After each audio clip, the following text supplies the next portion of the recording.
Halo guys, balik lagi bersama dengan gue Bang Jo Review. Di video kali ini gue pengen ngejawab request kalian, dimana gue bakal nge-review salah satu handphone yang sering banget kalian mention ke gue. Dan di tangan gue udah ada iPhone XR. Nah, di sini iPhone XR bisa gue bilang adalah salah satu iPhone yang paling dicari di tahun 2021. Dan kira-kira apakah si iPhone XR ini tuh masih beneran worth it buat dipakai di tahun 2021? So, buat kalian yang penasaran sama jawabannya, tanpa basa-basi lagi, langsung aja check this out.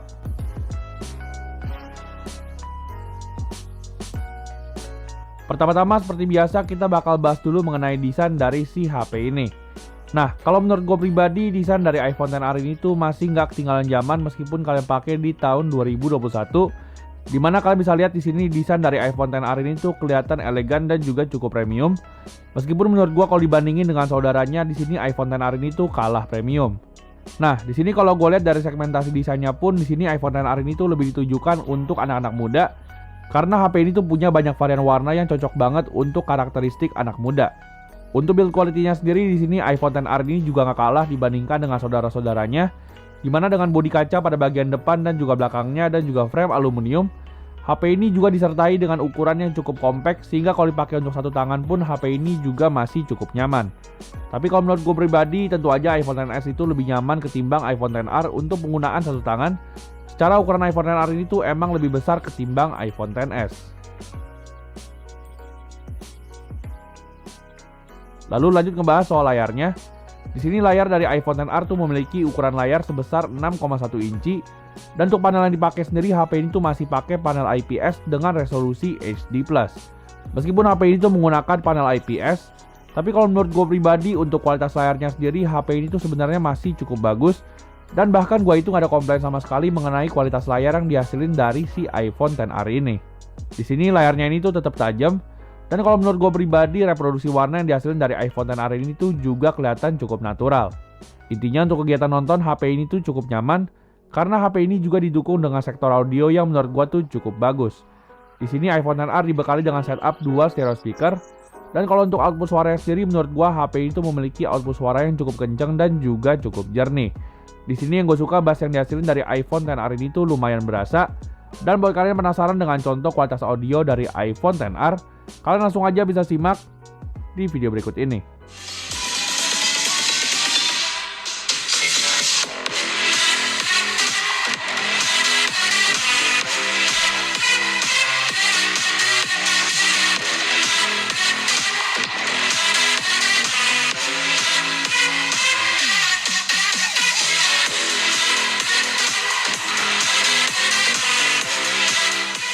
Lalu lanjut ke sektor dapur pacunya. Di sini iPhone XR menggunakan chipset Apple A12 Bionic dan chipset ini juga ditemani dengan RAM berukuran 3GB serta memori internal 64GB untuk varian yang gue miliki. Untuk AnTuTu benchmarknya di sini iPhone XR berhasil mendapatkan skor sebesar 426.000 dan untuk tes performa HP ini gue udah ngetes 2 game yaitu PUBG Mobile dan juga Genshin Impact. Dan untuk main game PUBG Mobile HP ini tuh bisa ngasilin grafik smooth extreme sampai Ultra HD di frame rate ultra. Untuk gameplaynya sendiri kalau dimainin di grafik smooth extreme, HP ini tuh bisa berjalan dengan sangat lancar. Tapi kalau HP ini gue pakai untuk main game PUBG Mobile di grafik yang lebih tinggi lagi seperti HDR Extreme ataupun Ultra HD. Di sini tuh baru berasa kalau iPhone XR itu suhunya bakal berasa panas. Dan kalau udah panas HP ini tuh bakal mengalami sedikit frame drop meskipun itu tuh nggak terlalu signifikan. Tapi frame dropnya itu tuh bakal terjadi lebih parah lagi kalau kita mainin game Genshin Impact di setelan rata kanan. Dimana iPhone XR kalau dipakai untuk main di setelan paling tinggi tuh bakal berasa agak patah-patah. Sehingga gue lebih saranin kalian buat main game Genshin Impact di setelan default aja, supaya si iPhone XR ini tuh bisa berjalan dengan cukup lancar.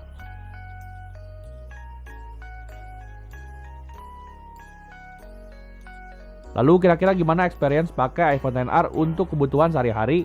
Di sini untuk user experience-nya HP ini tuh berasa nyaman dan juga simple banget. Dimana dengan iOS 14.3 di sini tuh experience yang kalian dapetin tuh bakal mirip sama kayak iPhone generasi terbaru. Dan menurut gua ini adalah satu buah nilai plus untuk HP-HP lawas dari Apple. Lalu yang gue suka dari iPhone XR ini yaitu mengenai manajemen baterainya. Dimana baterai dari iPhone XR ini tuh menurut gua tuh lumayan awet. Di sini untuk ukuran baterainya sendiri iPhone XR tuh memiliki ukuran baterai sebesar 2942 mAh. Dan meskipun ukurannya terdengar kecil tapi HP ini tuh bisa bertahan 1 harian penuh. Untuk waktu SOT sendiri iPhone XR ini juga cukup bagus. Dimana HP ini tuh bisa ngasilin screen on time di atas 6 jam, which is menurut gue ini tuh bagus banget untuk ukuran iPhone. Tapi agak disayangkan di sini untuk sektor chargingnya iPhone XR tuh cuma dibekali dengan charger 5 watt aja, yang dimana kalau untuk ngecas HP ini dari 0 sampai 100 butuh waktu sekitar 2 jam lebih. Jadinya untuk ngecas HP ini gue pakein charger 20 watt dari Apple, dan dengan charger 20 watt ini di sini iPhone XR bisa dicas dari 0 sampai 100 dalam waktu 1 jam 30 menit aja. Selain itu di sini iPhone XR juga udah memiliki fitur wireless charging, tapi kalau gue pribadi gue lebih prefer pakai charger kabel, karena dengan charger kabel kita bisa ngecas dengan durasi waktu yang lebih cepat.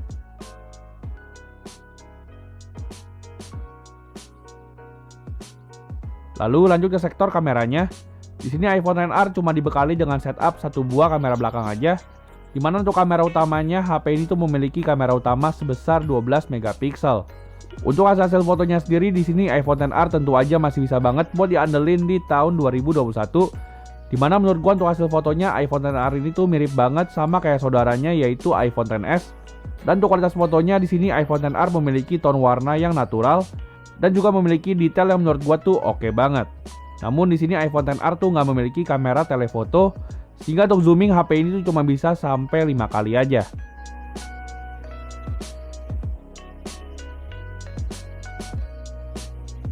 Lalu masuk ke foto low light.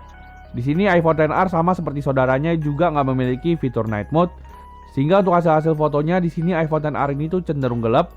Meskipun menurut gua hasil foto dari HP ini tuh sebenarnya masih cukup usable.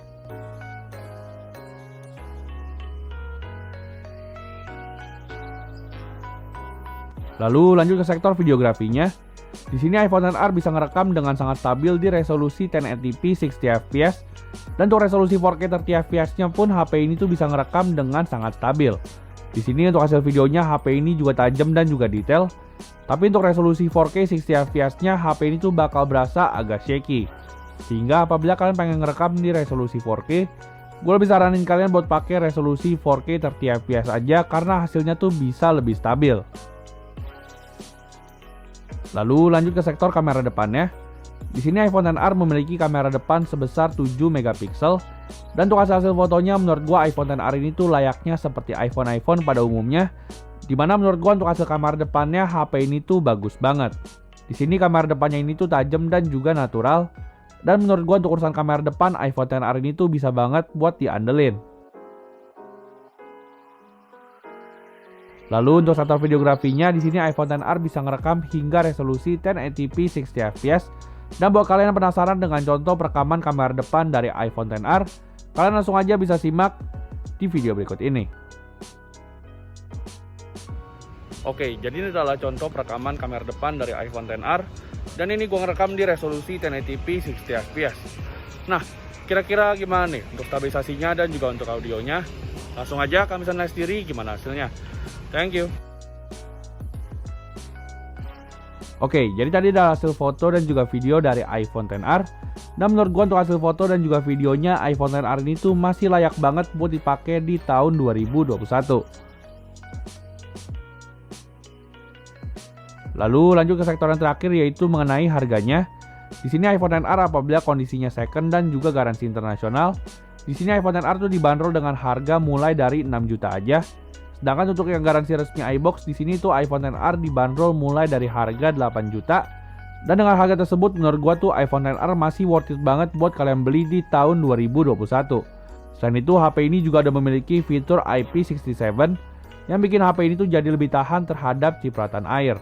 Tapi seperti biasa gue pengen ngingetin kalian buat kalian yang pengen beli iPhone dalam kondisi second, gue nggak saranin banget buat kalian buat nyipratin HP ini dengan air, karena kita nggak bakal pernah tahu apakah HP itu masih anti air apa enggak.